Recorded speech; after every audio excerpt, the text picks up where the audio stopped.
मां पार्वती ने भगवान शिव से एक प्रश्न पूछा, जिसके बाद भोलेनाथ ने एक कथा सुनाई और अमर हो गया। कबूतर का जोड़ा उसी अमर कथा से जुड़ी है यह पौराणिक कथा।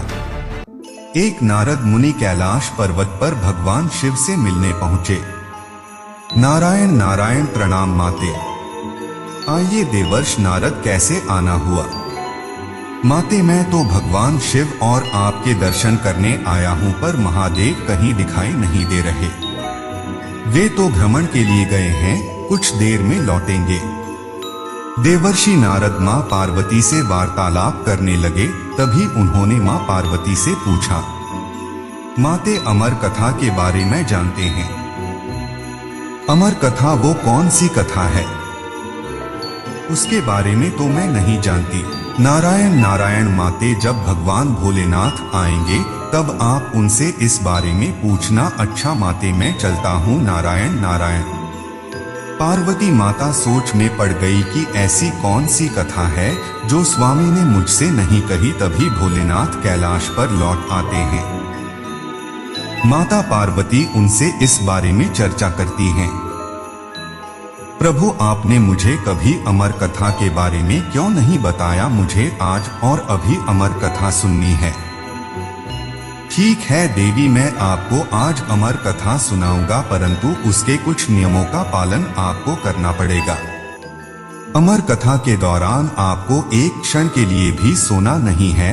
आप बीच बीच में हुंकार भरती रहना, ताकि मुझे आभास रहे कि आप कथा सुन रही हैं, क्योंकि मेरे नेत्र भी उस क्षण बंद रहेंगे। ठीक है स्वामी, मैं ऐसा ही करूंगी। भगवान शंकर ने माता पार्वती से एकांत और गुप्त स्थान पर अमर कथा सुनने को कहा, जिससे कि अमर कथा कोई अन्य जीव ना सुन पाए, क्योंकि जो कोई भी इस अमर कथा को सुन लेता है वह अमर हो जाता। इसके पश्चात शिवजी देवी पार्वती को अमर कथा कहने एक गुफा में ले गए। पुराणों में कहा जाता है शिवजी ने देवी पार्वती को अमरनाथ की गुफा में अपनी साधना की अमर कथा सुनाई थी, जिसे हम अमृत कहते हैं। प्रचलित कथा के अनुसार भगवान भोलेनाथ ने अपनी सवारी नंदी को पहलगांव पर छोड़ दिया, जटाओं से चंद्रमा को चंदनबाड़ी में अलग कर दिया और गंगा जी को पंचतरणी में तथा कंठाभूषण सर्पों को शेषनाग पर छोड़ दिया। इस प्रकार इस पड़ाव का नाम शेषनाग पड़ा। अगला पड़ाव गणेश पड़ता है। इस स्थान पर भोलेनाथ ने अपने पुत्र गणेश को भी छोड़ दिया था, जिसको महागुण का पर्वत भी कहा जाता है। पिस्सू घाटी में पिस्सू नामक कीड़े को भी त्याग दिया। इस प्रकार महादेव ने जीवन दैनी पांचों तत्वों को भी अपने से अलग कर दिया। इसके बाद मां पार्वती सहित उन्होंने गुप्त गुफा में प्रवेश किया और अमर कथा मां पार्वती को सुनाने लगे। पर कथा सुनते सुनते देवी पार्वती को नींद आ गई और वह सो गई, जिससे शिवजी को पता नहीं चला। भगवान शिव अमर होने की कथा सुनाते रहे। उस समय दो सफेद कबूतर शिवजी से कथा सुन रहे थे और बीच बीच में गूंगू की आवाज निकाल रहे थे। शिवजी को लगा कि माता पार्वती कथा सुन रही हैं। इस तरह दोनों कबूतरों ने अमर होने की पूरी कथा सुन ली थी। कथा समाप्त होने पर शिव जी का ध्यान देवी पार्वती की ओर गया, जो सो रही थी। अरे, देवी पार्वती तो गहरी निद्रा में है, तो फिर यह हुंकार कौन भर रहा था? अचानक महादेव की दृष्टि अमर कथा को सुनते कबूतरों पर पड़ी, तो भी क्रोधित हो गए और उन्हें मारने के लिए आगे बढ़े। मेरे क्रोध से तुम दोनों को कोई नहीं बचा सकता, तुम्हें इसका दंड अवश्य मिलेगा है। प्रभु, हमें क्षमा कीजिए, हमने अनजाने में ही भूल की, पर हमने आपसे अमर होने की कथा सुनी है। यदि आप हमें मार देंगे तो अमर होने की यह कथा झूठी हो जाएगी।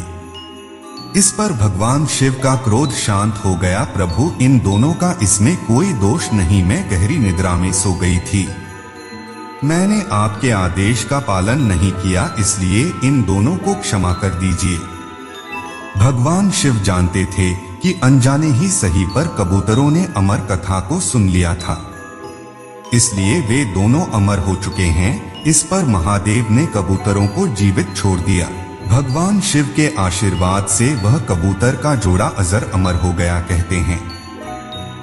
आज भी इन दोनों कबूतरों का दर्शन भक्तों को इस गुफा में प्राप्त होता है और तब से यह गुफा अमर कथा की साक्षी हो गई व इसका नाम अमरनाथ गुफा के नाम से प्रसिद्ध हो गया। एक बार मां पार्वती कैलाश पर भ्रमण कर रही थी, तभी उनकी नजर पृथ्वी लोक पर पड़ी। सेठ जी, यह माल गाड़ी में से उतार दिया है, यह ले तेरे पैसा। आज पूरा दिन मेहनत करके सिर्फ 200 रुपए ही कमाई हुई है। अब इसमें से 50 रुपए दूध के, 50 रुपए सब्जी के, बाकी बचे 100 रुपए जो पूरे 3 दिन चलाने हैं। आहा, यह हो गए पूरे 50,000 रुपए, इन्हें तिजोरी में रख देता हूँ। नहीं भैया, यह बहुत महंगी साड़ी है, कोई सस्ती से दिखा दो। हाँ, यह 150 रुपए वाली ठीक है भैया, यह 3 साड़ी पैक कर दो। यह लो 5,000 रुपए। मां पार्वती गरीब और अमीर दोनों को देख रही थी। आखिर जिसे जो चाहिए उसे मिलता नहीं और जिसके पास पहले से हो उसे और मिल जाता है। इस प्रश्न का उत्तर तो महादेव ही दे सकते हैं। धरती का यह नजारा देखकर मां पार्वती भगवान शंकर के पास जाती है। महादेव, मैंने देखा है कि धरती पर जो व्यक्ति पहले से ही गरीब और दुखी है उसे और ज्यादा दुख मिलता है, और जो सुख में है आप उसे दुख नहीं देते। ऐसा क्यों भगवान, यह आपकी कौन सी लीला है?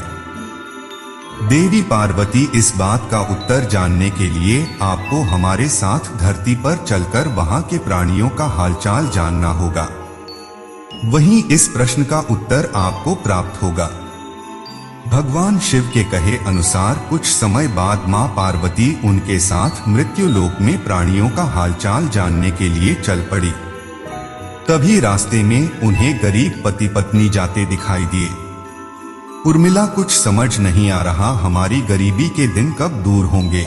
वो चंदन ने फिर एक नई जमीन खरीद ली। सबका भाग्य एक सा नहीं होता है जी, उसके भाग्य में अमीर बनना लिखा है, हमारे में नहीं। भगवान की इच्छा होगी तो हम भी अमीर बन जाएंगे। पता नहीं कौन से पिछले जन्मों के कर्मों की सजा भुगतनी पड़ रही है, ना जाने कौन से बुरे पाप किए थे। हे महादेव, आप इन दोनों पति पत्नी को कुछ ही पलों में अमीर बना सकते हैं। मेरे कहने पर आप इन्हें अमीर बना दीजिए। यह बेचारी कितने दुखी हैं। देवी पार्वती, इन दोनों के भाग्य में अभी अमीर बनना नहीं लिखा है। महादेव, जब हम इन्हें धंधे देंगे तो इनकी गरीबी दूर हो जाएगी, फिर यह भी अमीर और सुखी हो जाएंगे। कृपया करके आप इनकी मदद कीजिए प्रभु। देवी पार्वती, मैं तुम्हारी इच्छा अनुसार इन्हें धन प्रदान कर देता हूँ, पर उसका मिलना या ना मिलना कर्मों पर निर्भर करता है। पार्वती जी के कहने पर भगवान शिव ने सोने की अशर्फियां से भरी एक पोटली उस रास्ते में डाल दी। पोटली से कुछ दूरी पर उर्मिला की नजर गुजरते हुए एक अंधे व्यक्ति पर पड़ी। सुनो जी, हम तो गरीब हैं, इसलिए हैं, पर यह सामने व्यक्ति तो नेत्रहीन है। एक बात समझ नहीं आई, यह नेत्रहीन लोग कैसे जीवन व्यतीत करते होंगे। हाँ, बड़ी मुश्किल होती होगी उर्मिला इन बेचारे नेत्रहीन लोगों को। चलो आज हम भी अंधों की तरह चलकर देखते हैं, देखें यह कैसे जीवन जीते हैं। उर्मिला और सूरज आंखें बंद कर एक दूजे का हाथ थामे चलने लगे। सोने की अशर्फियां की पोटली रास्ते में ही पड़ी रह गई और वे दोनों करीब से गुजर गए।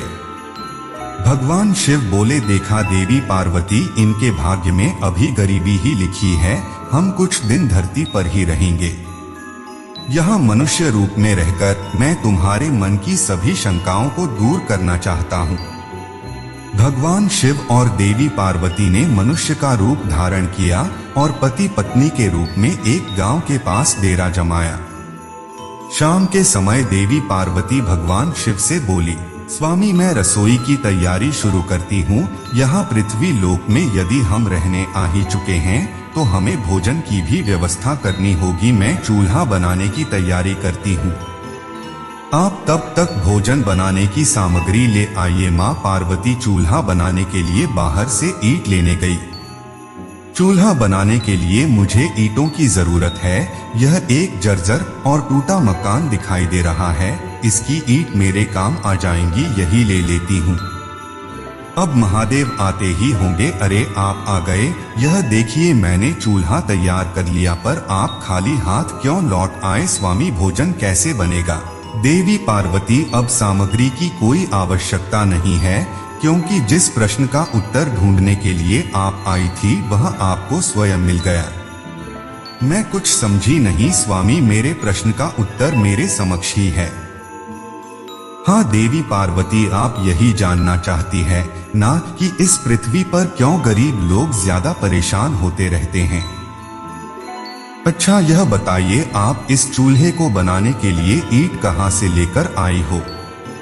प्रभु, इस गांव में बहुत से ऐसे घर भी हैं जिनका रखरखाव सही ढंग से नहीं हो रहा है। उन पुराने घरों की जर्जर हो चुकी दीवारों में से मैं ईंटें निकाल कर ले आई। इसका मतलब जो घर पहले से खराब थे आपने उन्हें और खराब कर दिया, जबकि आप मजबूत घरों की दीवारों से भी तो ईंट ला सकती थी। प्रभु, जो घर अच्छे और सुंदर दिख रहे थे उस घर के लोगों ने अपने घरों का रखरखाव बहुत अच्छी तरह किया है। ऐसे में उन सुंदर घरों को बिगाड़ना मुझे उचित नहीं लगा। देवी पार्वती, कुछ दिन पहले पूछे आपके प्रश्न का उत्तर भी यही है। जिन लोगों ने अपने जीवन को अच्छे कर्मों से सुंदर बना रखा है उन्हें दुख कैसे हो सकता है? इस संसार में हर मनुष्य अपने कर्मों का ही फल पाता है।